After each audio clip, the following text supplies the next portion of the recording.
Good morning, my name's John Roberts. I'm a landscaper, I'm a garden designer, and sometimes quite funny. And I've been landscaping for over 38 years, hard landscapes, soft landscapes, and garden design. If you're looking for a quote or if you just need some advice, go to the website, which is www.greentoplandscapes.co.uk, or drop us an email, info@greentoplandscapes.co.uk. The Greentop Landscapes channel has over 10 million views, over 1,400 videos. There's plenty of videos for you to choose from. So, don't forget to subscribe, hit the notification button, and have a great day.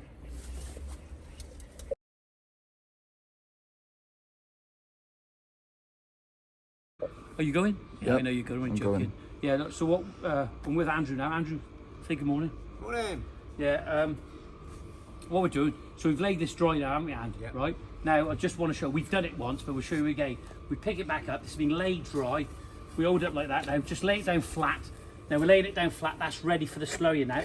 You're not going to affect the face on it on there, as long as you put it nice and soft. But if you look, have we got a full bed there? Yeah. Yeah, we've got a full bed just there. We can put maybe a little bit more. Now, what we'll do, we're going to slurry the back of the slab, and then we're going to lay our slab back down on there, a little bit of tap on. But what we've got here is a semi-dry bed, okay? There you are. It's forming a ball here now. That's what we want. We want it to form a ball, maybe a little bit more moisture, but we're in the shade here now, so we're going to be okay. We'll slurry the back. Now we can put the slab back on, and we've added a little bit more, and now we've got good compressive strength in our paving.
So important. You can do this at the end of the day, but if you do it as you go, what you're doing is making sure that the mortar is fully packed in on the edge of your slabs here, making sure you've got a full solid bed. Look at that. And that's what I would look at that. That's perfect.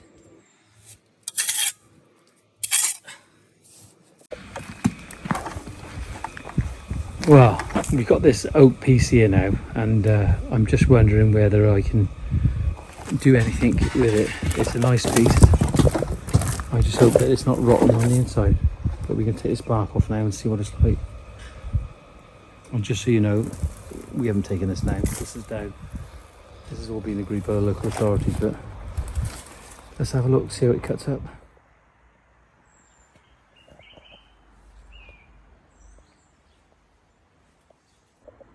There's nothing better than getting up nice and early and just taking 5 before you head out and just listen to the birds. It's so good.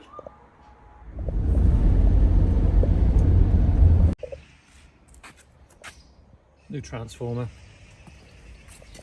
The other one just stopped working. There it is, there's a new box. The other one was just intermittent. They say you shouldn't run them any longer than 15 minutes apparently, but I don't know. It's just a bit annoying. We hadn't had it on for long anyway, the one yesterday, and it's not that old, a couple of years old, but I don't know how much wear and tear they have. But there's the new one. So there we are. It says, please note that the transformer is not a class 2 appliance, therefore the earth pin on the output socket must be connected to the center point of the secondary winding to the transformer's incoming earth.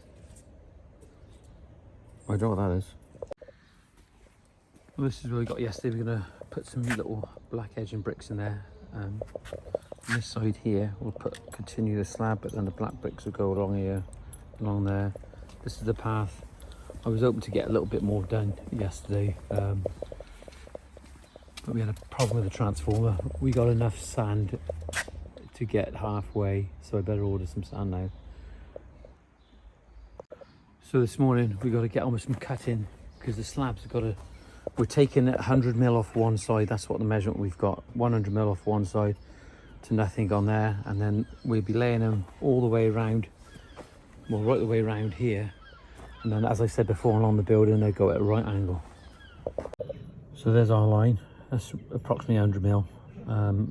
Well, in it.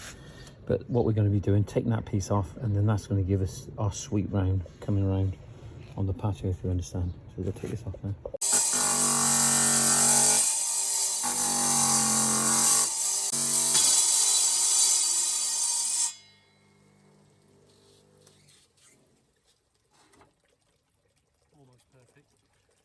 Look, what became apparent yesterday, I run a landscaping forum on Facebook. It's called Landscape and Survival with Johnny Boy, and it was a really hot day yesterday, and I've done a post and I was asking basically what people were going to be doing for the day, and a lot of people were coming back and saying perfect day for grouting, but the fact is it wasn't a perfect day for grouting because it was exceptionally hot.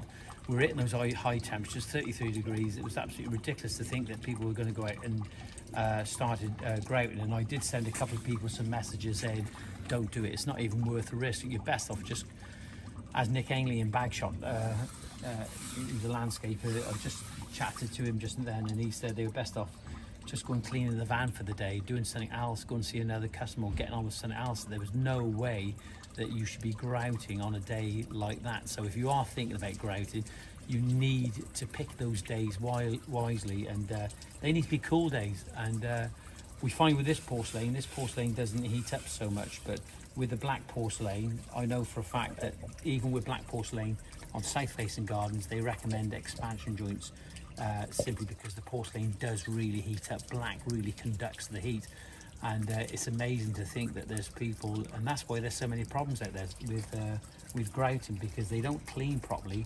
And then the other point is that they actually mix up too much. So it's in the hose pipe. They actually mix up too much. So we just had to stop them from it. The hose pipe was blowing everywhere. Yeah.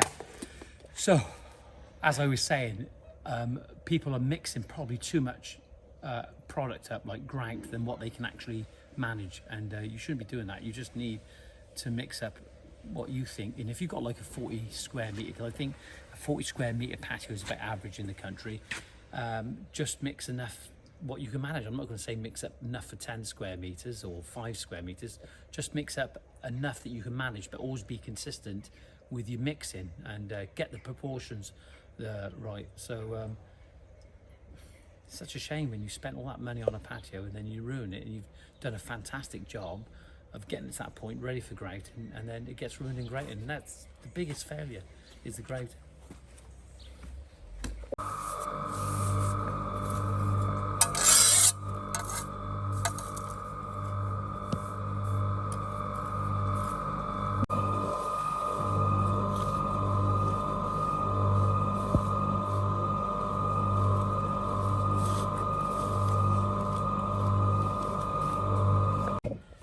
So we spoke about this time and time again. It's so important to keep repeating the story, because eventually people will start getting it.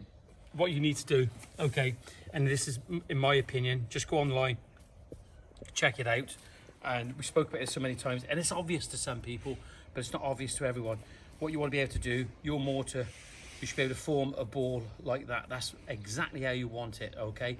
And maybe a little bit more moisture, but what happens is, by reducing the amounts of water in your mortar that you're laying your slabs on, you're not going to have problems later on, like mineral deposits.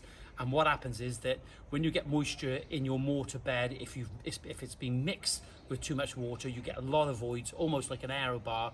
And what happens is the water can get in amongst it, the moisture gets in it, condensation builds up, and then you get the deposits, the mineral deposits. But if you've got a solid compressive product like that, okay, that's what it is. That's its mass. It doesn't get any smaller generally. But can you imagine if you had a wet mix now, okay? If you had a wet mix and that was to evaporate, the moisture was to evaporate, you're going to be left with a product that is not so dense.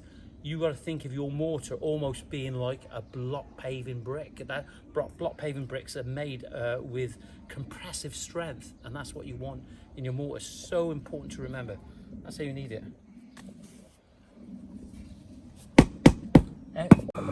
As you can see, I stood in it there, okay? But if you look at it, that's almost a complete solid bed without any voids. You've got the odd little bit just here, which we're going to top up now, and just over there. Just have a look, just along that edge. But that's the level where we want to be at. We've tapped it down to the correct level, and you've got good, solid compressive strength there. And what we're going to do now, we're going to slurry the back of the porcelain slab, and then what we're going to do, we're just going to fill up these little voids on there. Then we're going to have a solid bed, and we're going to give it a good tamp down. And the thing is with porcelain, you can really hit these. I tell you now, they're so strong, but of course they chip as well. So you've got to make sure when you're tapping your slab down, you don't chip the slab that you've previously laid.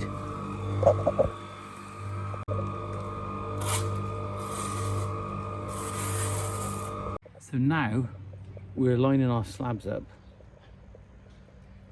and all the cuts have to be on the left hand side. We're just marking these down here. Just got to sharpen the pencil now and bring it round on here.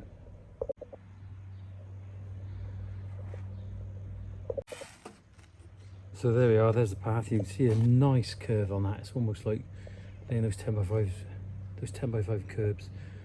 But that's looking good. So we've got 1, 2, 3, 4, 5, 6, 11, 12 slabs to cut. We'll get those done and they'll be ready for the morning. Got some sand coming today, so we can get those laid tomorrow and get that path in.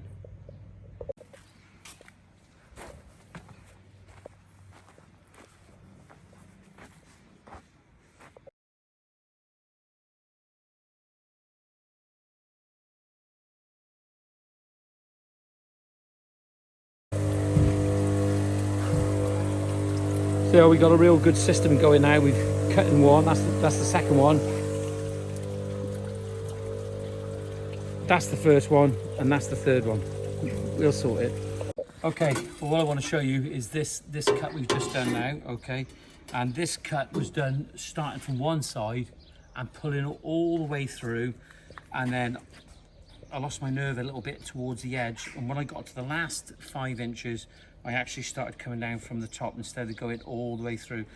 Would it have gone all the way through? Of course it would, but we don't know which side of the tile would it have broken. And what we want it to break on the waste side, but the last thing we want is to break on the good side. But if you look at that now, all the way across, just have a look across here, look down here, come really close, get up on the camera, and you can see right the way through. It's a clean cut all the way through, and I would say that is the last 4 inches, and I started to come down from above. I didn't want to just keep going all the way because I was worried about which side it would break off, but there you are. It's not a bad cut, and that's using the Ruby SPT blade, that is, and not bad, is it? There's the evidence. There was one we cut earlier, and it's clean all the way through. And you can see where it broke off there, and it was a good job it broke. It scabbed off on the underside. There was that one I just showed you there. You can see that's the same one. Look at this one. This wasn't bad either. That was all the way through. You can just see where the blade went on the last bit, how it broke. You can see that. And this one, you were a bit lucky. You can see, look at that. You can see where it scabbed off there, but it was just on the underside. So we were able to get away with that bit. And that's the thing is the other one. If you look closely on here, you can see what you need to do. You need to come in from this end and from the other end to make sure that the cut is on the ends that are done first, like, you know. But I just wanted to show you that and explain about cutting this porcelain, if that helps. If you come a little bit closer, you can see on this cut now, we've gone full depth. We started all the way through here, come all the way through. Let's go nice and easy here. Full depth all the way through. This is the waste part. Okay, go slowly on there. You can see all the way through. And then it's just when you get to this bit here, you can see there's a little bit of fragmentation there on the underside as well. So it doesn't affect the top side. But you can see that's almost the perfect cut. So I've come all the way through to this point, and then I've come down from above and from the outer edge in, and then just work very slowly on this bit. But you can see that's how it works. And that was probably less than a minute. Yeah, less than a minute. Yeah.